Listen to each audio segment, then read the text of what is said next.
Semoga Allah selalu membimbingmu, dan biarlah angin menuntun langkahmu.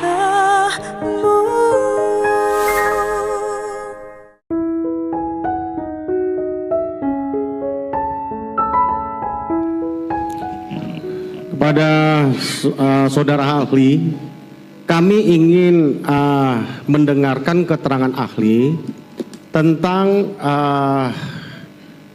kemampuan penglihatan dari mata manusia ya, manusia normal. Menurut ahli, bagaimana penglihatan normalnya dalam jarak siang hari, bisa berapa meter, apa yang bisa dilihat, malam hari berapa meter, dan apa yang bisa dilihat dalam kapasitas itu yang normal ya, belum ada minus, belum ada plus, baru nanti kita akan bertanya ke yang lain. Silakan, Ali. Baik, terima kasih.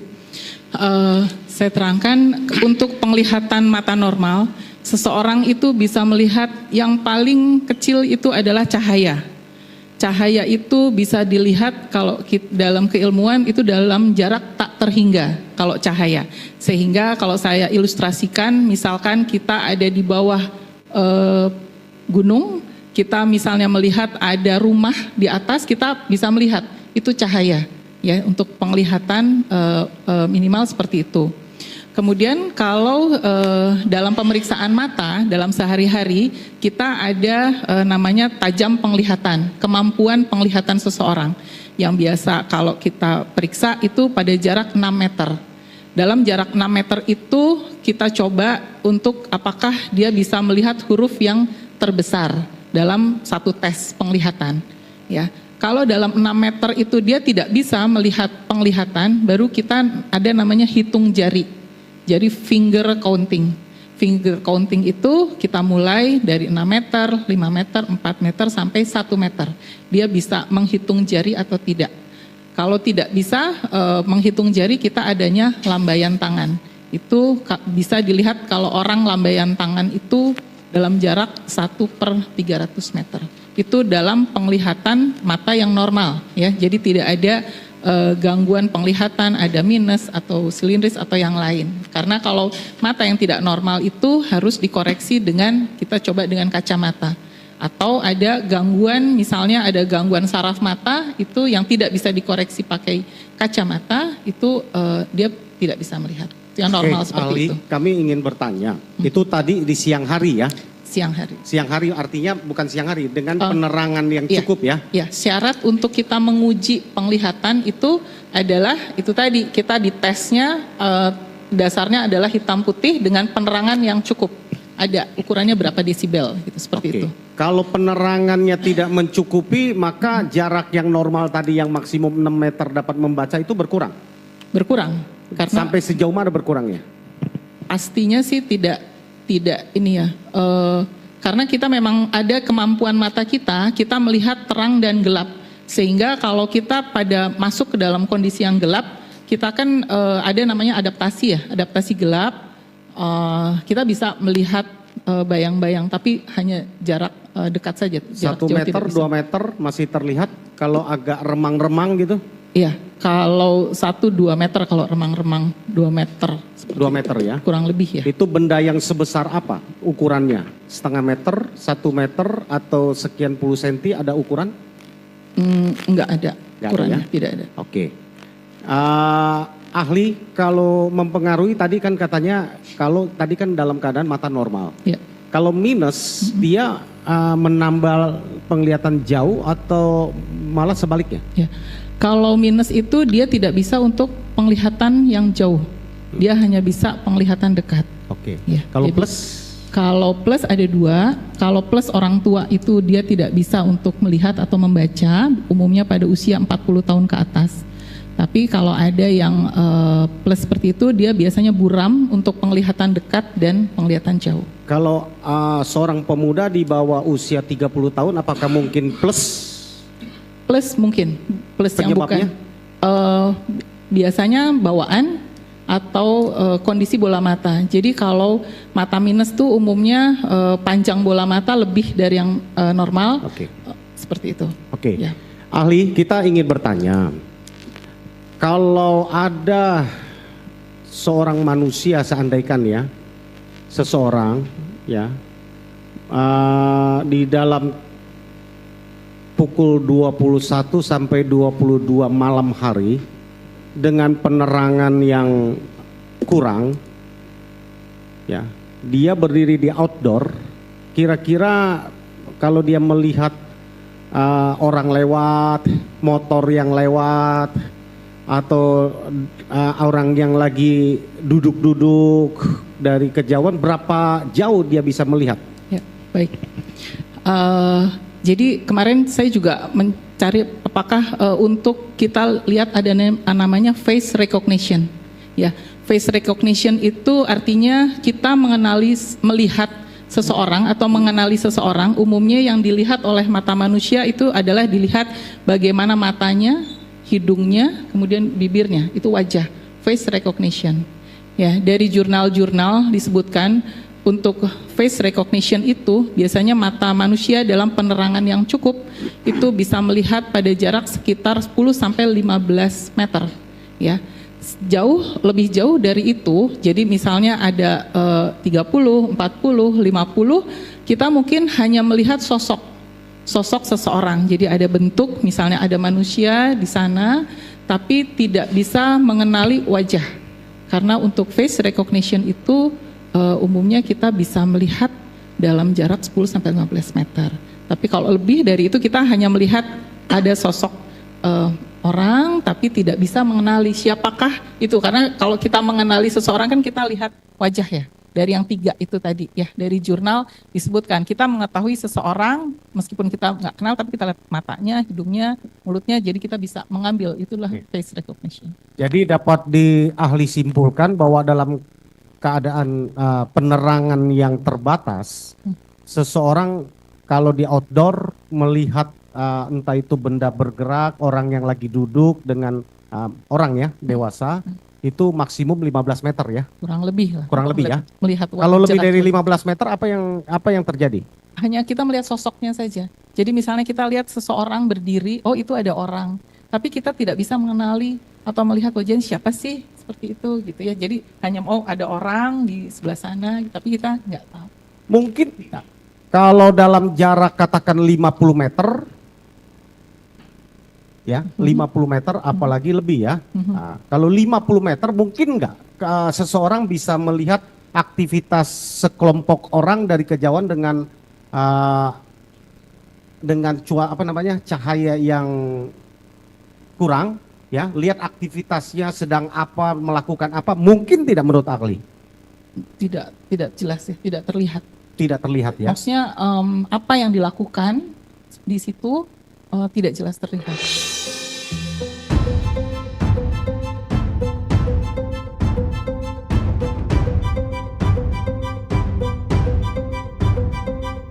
Tidak jelas Tidak ya. jelas. Apalagi kalau kenyataannya 120 meter bahkan 150 meter ya. Iya. 50 meter saja sudah tidak terlihat ya. Iya, apalagi kalau penerangan kurang. Apalagi kalau penerangan kurang ya. Iya. Jadi tidak mungkin bisa dilihat ya. Nah, Tidak apalagi melihat kalau mukanya ada tencoplas gitu. Oh tidak bisa. Mungkin dia pakai telepon Apalagi- kali ya, Ali. Terlihat mungkin pakai kaca pembesar dia mungkin. Iya, iya. Oh, ya itu karena ada keterbatasan penglihatan ya, kita untuk penglihatan yang jelas itu tadi. Ya, paling maksimal 10-15. Jadi tidak mungkin ya terlihat ya, sekali lagi Ali ya. Tidak terlihat. Ya. Kita mau tanya lagi Ali. Kalau kemampuan mata orang manusia secara sepintas nih, dia lihat tiba-tiba ada yang spontan, katakanlah misalnya lagi nongkrong-nongkrong, terus tiba-tiba 11 orang berdiri bersama-sama, lalu naik motor, lalu mengejar 8 orang dengan 5 motor, jadi totalnya ada sekitar 13 motor lewat, ya, dia rekam dalam sekejap, dia bisa hafal motornya, warna motornya, berboncengan siapa dengan siapa, dia kenalin dia ini, ciri-ciri motornya, warnanya, mungkin apa tidak menurut Ali? Kalau dia dengan kecepatan seperti itu kan kita juga ada namanya kecepatan sakadik ya. Jadi penglihatan yang lihat cepat. Seperti misalnya kalau kita lihat kereta api itu kan kita mungkin melihat tapi tidak bisa fokus ya. Apa sih objek yang di depan kita? Apalagi kalau dia cepat seperti itu, jalan cepat gitu. Punya Seperti nggak itu. kemampuan merekam dia daya ingatnya mempengaruhi daya ingat? Seberapa kuat sih daya ingat kalau lihat sepintas itu 13 motor, 19 orang? Kalau daya ingat itu tergantung kemampuan daya ingat intelijensi ya, tergantung daya ingat seseorang. Jadi misalkan kemudian apakah dia ada perhatian atau tidak. Jadi kalau kejadiannya tiba-tiba ya mungkin seperti itu ya kayak kereta api atau misalnya ada seseorang yang lewat cepat seperti itu mungkin kalau kalau dalam jarak tadi misalnya 50 atau 100 mungkin kita ngelihat oh ada gerombolan lewat seperti itu. Tapi untuk detail misalkan orangnya berapa misalnya gitu atau motornya seperti apa, warnanya Mereknya apa? seperti itu apalagi dalam keadaan gelap dan cepat mungkin agak sulit ya untuk dia mencerna atau melihat dengan satu-satu seperti itu. Saya kebayang mungkin dia lagi bawa CCTV kali ya dokter ya. Itu. Sehingga dia lihat lagi di rumah baru dia identifikasi satu-satu kelihatannya ya. Iya, kalau Ah. cepat seperti itu. Jadi tidak mungkin ya mata merekam seperti CCTV video gitu. Direkam, Oh, iya. hafal betul dia nggak mungkin ya. Iya, seperti itu. Karena ada 19 orang nih yang dia lihat. Iya. Dan itu ada 11 motor ya. Nah, 11 motor. Iya. Ya. Itu nggak mungkin ya.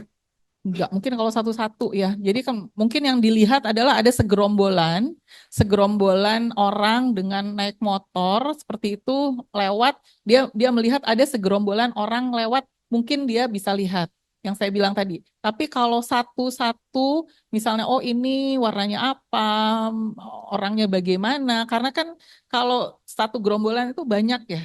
Kita apalagi kalau misalnya kita tidak perhatian kan kita tidak mungkin mengamati satu-satu seperti itu. Oke, Ali. Apalagi sesudah dia melihat, baru dia ditanyakan itu 4 hari sesudah dia melihat ya. Lalu dia bisa menggambarkan ketika ditunjukkan fotonya, malam itu yang kamu lihat ini ya fotonya ya. Ini dia naik motor apa? Dia berboncengan dengan siapa? Ciri-cirinya bagaimana? Dan dia bisa hafal betul ya. 8 tambah 11 orang itu 19 orang dengan 11 motor.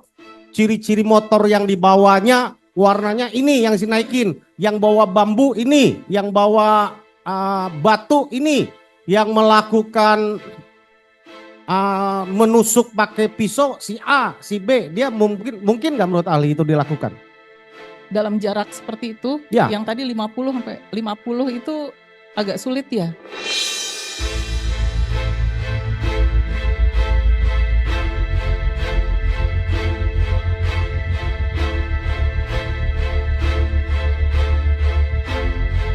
Itu karena itu tadi kemampuan penglihatan mata seseorang itu yang untuk melihat jelas itu sekitar 15 meter tadi. Kecuali dia pakai teropong tadi ya, Ali ya. Iya, Ya. karena jaraknya kan Oke. terbatas ya untuk Ya. seseorang. Ya dari saya cukup mungkin Pak. Masih ada? Ada lagi yang lain? Teman-teman? Cukup ya? Cukup ya. Baik, Cukup Ali? baik. Tambahan dari saya sedikit. Tadi Ibu maksimal penglihatan orang itu 15 meter. 10 Untuk sampai face recognition. 10 sampai 15 meter. 15. Karena seringnya bertemu. Ya kan? Kan kita hafal nih.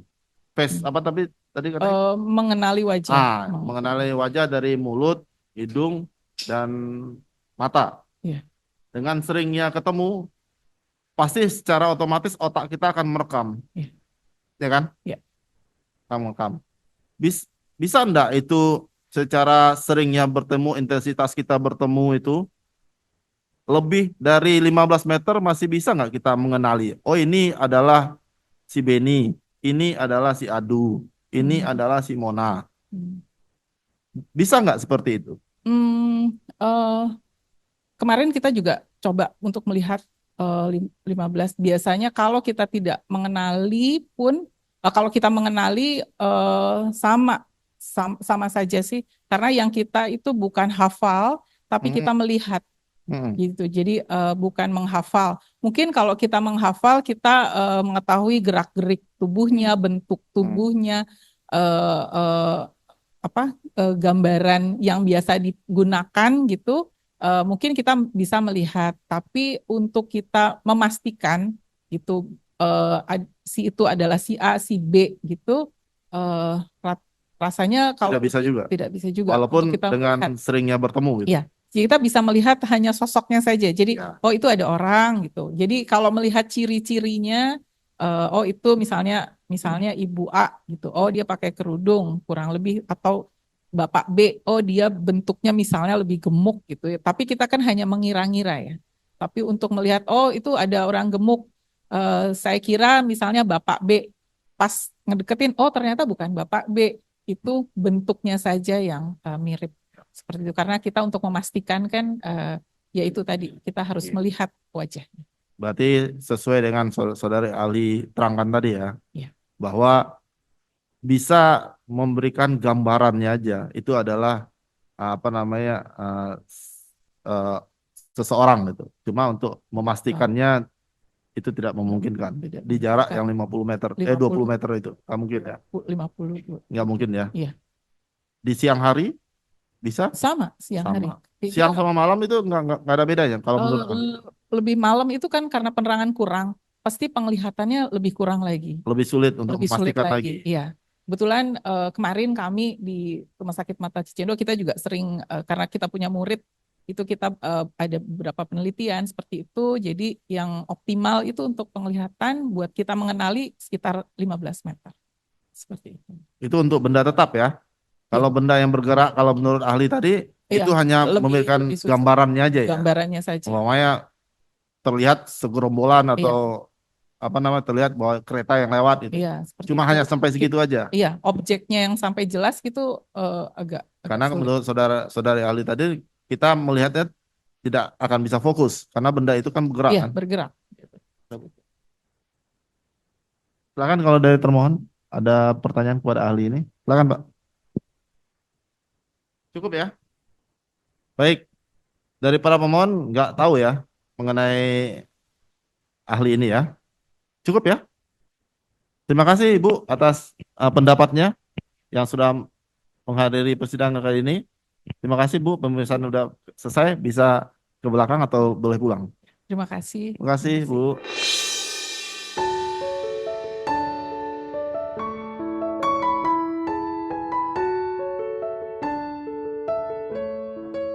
Yang mulia, sebelum kita lanjutkan dengan pemeriksaan saksi ahli yang lain, kami ingin menyerahkan permohonan terhubungan dengan jadwal sidang peninjauan kembali atas nama perkara pemohon Sudirman pada hari Rabu tanggal 25 September. Kami akan mengajukan surat permohonan untuk menghadirkan pemohon dalam sidang PK tanggal 25 karena ini memerlukan penetapan di Lapas Kesambi dan untuk sidang-sidang selanjutnya. Baik. Pemohon atas nama Sudirman ya. Ya, siap. Silakan. Mau lihat, Pak? Tim memohon isinya secara singkatnya itu ya, memohon untuk menghadirkan pemohon atas nama Sudirman. Baik. Baik, nanti permohonannya akan kami keluarkan penetapan. Siap. Sama seperti para pemohon itu untuk menghadirkan Sudirman ke persidangan Sekali pada lagi, Rabu. ya. Satu lagi sebelum kita lanjutkan yang mulia, kami ingin mendengarkan atas permohonan kami terhadap PS yang kami ajukan karena kami perlu kepastian untuk menyiapkan sumber daya dan pengamanan yang disampaikan karena ini sangat penting buat kami yang mulia. Baik, sebelum kami mempertanyakan atau menjawab permohonan saudara itu, ketika permohonan saudara ini kami kabulkan, ini ketika ya, jika kalau permohonan ini, saudara. Yang ingin saudara tunjukkan itu ada berapa lokasi? Ada 3 lokasi yang mulia. SMP 11, SMP 11, flyover dan tanah kosong. tanah Dan 4 mungkin dengan warung Bu Nining sekalian gitu ya. Dengan Tanah- rumah Pak Pasren kontrakan. Dekat-dekatan itu satu Oke. lokasi. Baik, nanti itu yang jadi pertanyaannya. Kita hanya jika permohonan tersebut kami kabulkan, itu kita hanya akan mengecek lokasi. Siap. Karena saksi-saksi kan sudah kita periksa. Siap. Yang saudara inginkan kan menunjukkan kepada kami, Ya. ya kan, untuk kami teruskan ke Mahkamah Agung Siap. tentang lokasi yang saudara maksud itu. Betul mulia. Itu kan, Betul mulia. tidak lebih dan dari itu kan. Betul ya mulia. Karena ini penting mulia buat kami Ya. untuk yang mulia memberikan pendapat ke Mahkamah Agung disandingkan fakta persidangan di peninjauan kembali ini dengan lokasi-lokasi yang dimaksud supaya yang mulia ketika memberikan pendapat lebih komprehensif dan lebih jelas gitu. Demikian yang mulia. Baik. Saya tambahkan sedikit. Karena kami menganalisa bukan hanya putusan vonis, tetapi juga temuan baru yang kami ajukan ya berupa analisa tentang kecelakaan itu. Itu yang belum pernah Baik. disikapi. Terima kasih. Saya paham, ya. Setelah saya mencermati, membaca juga, itu juga termasuk di dalam surat dakwaan. Koreksi kalau saya salah. Betul enggak? Ya. Betul ya? Betul, Mohon ya. Ya, baik. Hari Rabu kami akan kasih jawabannya. Hari Rabu. Hari Rabu ya. Terima kasih yang mulia. Kalaupun kita kabulkan, Jumat kita PS. Jadi saudara tim sudah bisa mempersiapkan. Siap. Kalau kita kabulkan, di hari Jumat kita PS. Itu pun kalau kami kabulkan. Siap. Ya, di hari Rabu kita kasih jawabannya. Begitu ya termohon ya. Apa perlu tidaknya kita turun ke lapangan. Sekali lagi saya ingatkan itu hanya untuk mengecek lokasi, tidak lebih dan tidak kurang. Siap, yang mulia, kami mengusulkan karena peristiwa yang disampaikan ini adalah pukul 21 sampai 22.30, ada baiknya PS pun dilakukan di jam yang sama, Jam berapa? 21 sampai 22.30.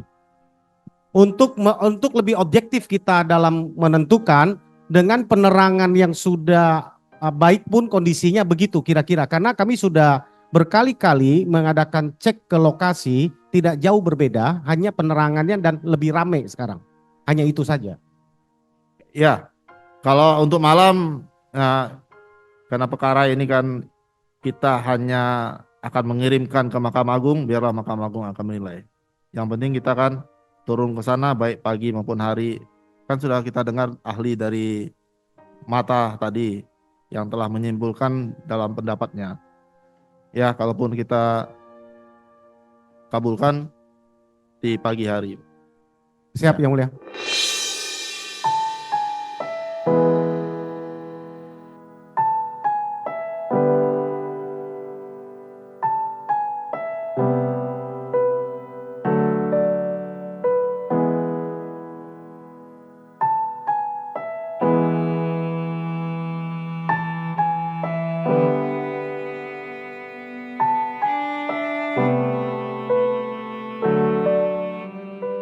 Jadi keahlian saya tentang bidang kecelakaan dan lalu lintas, sebelumnya saya dinas di kepolisian.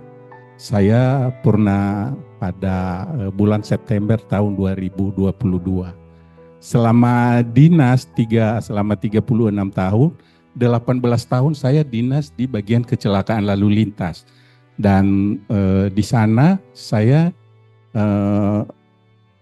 mendapat tugas sebagai instruktur penyidikan kecelakaan lalu lintas dan kemudian instruktur penyidikan kecelakaan lalu lintas.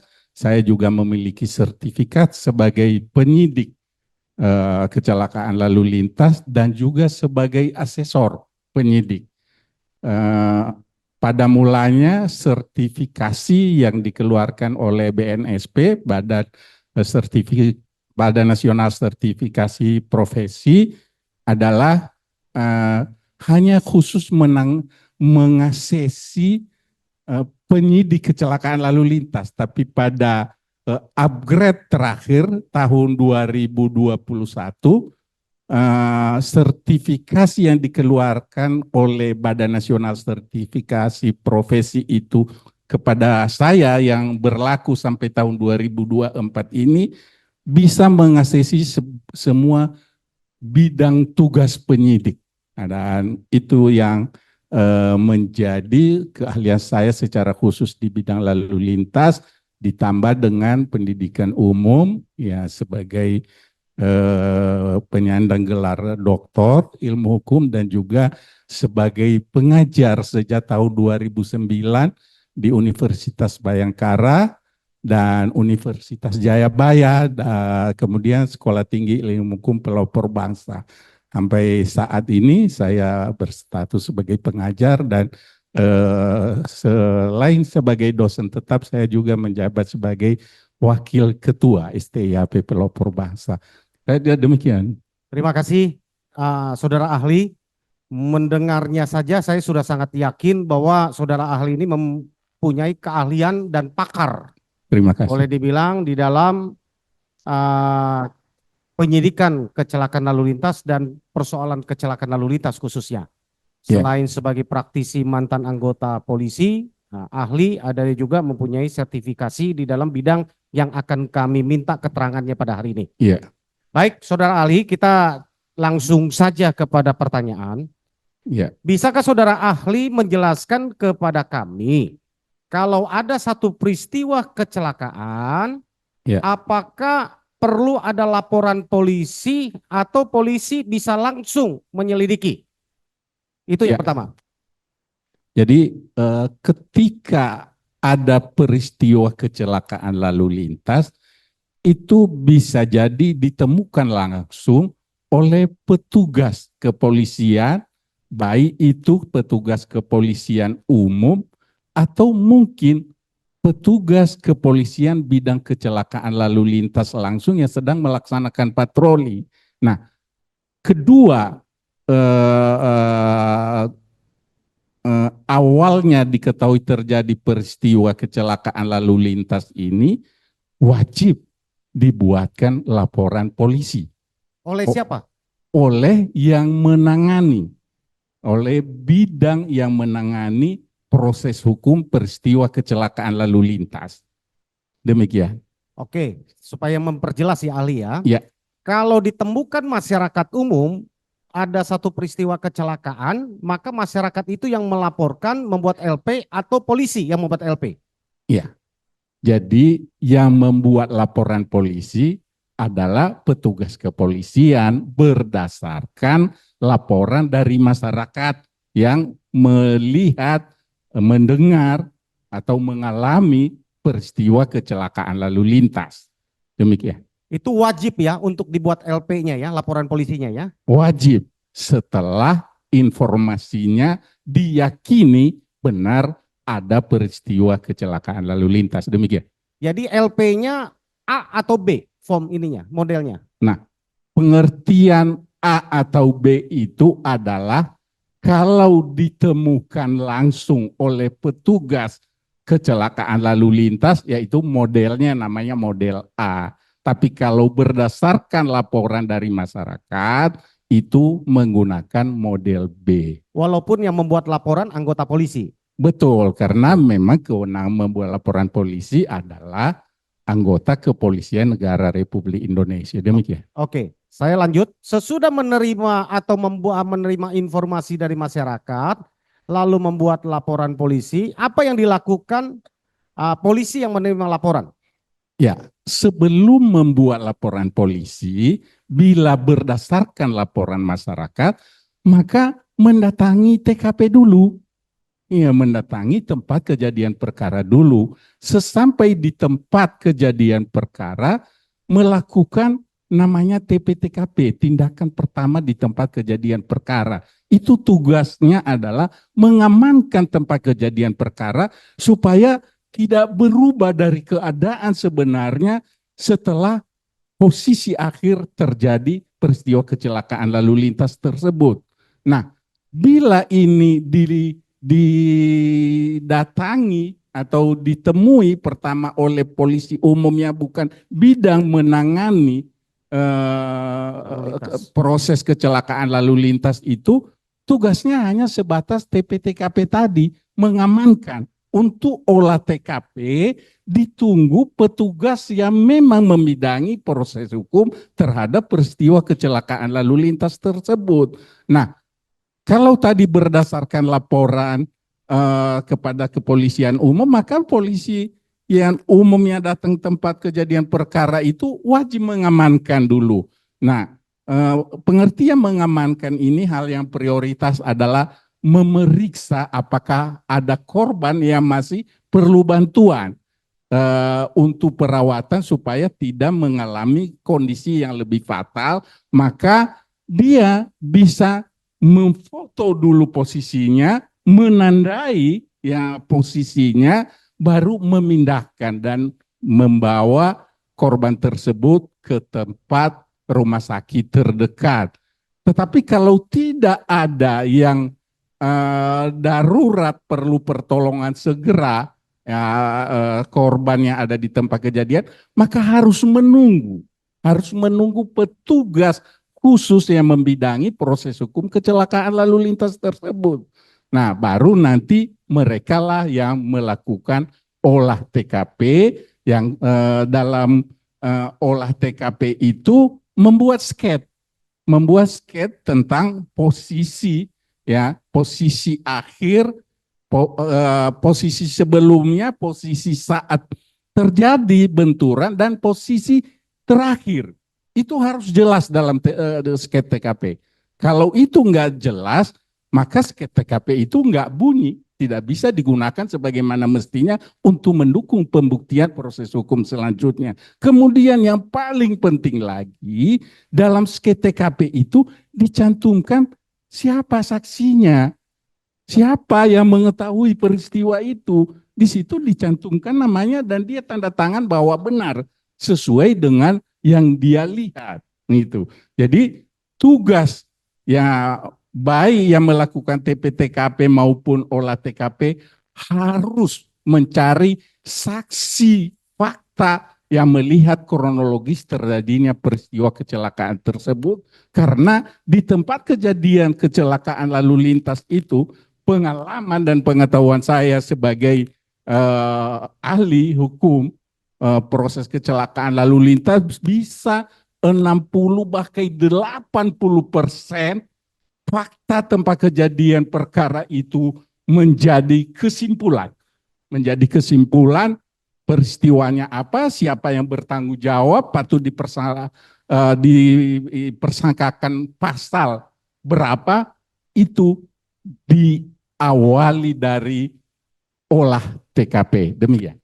Oke, sepakat ahli, saya dapat dengan jelas bahwa tadi olah TKP pertama ya, itu dalam pengamanan oleh polisi umum, lalu datang unit laka ya, yang bertugas untuk melakukan penyidikan ya. Betul. Yang saat itu setahu saya juga bahwa unit laka itu hanya terdapat di Polres ya, setiap polsek tidak punya ya.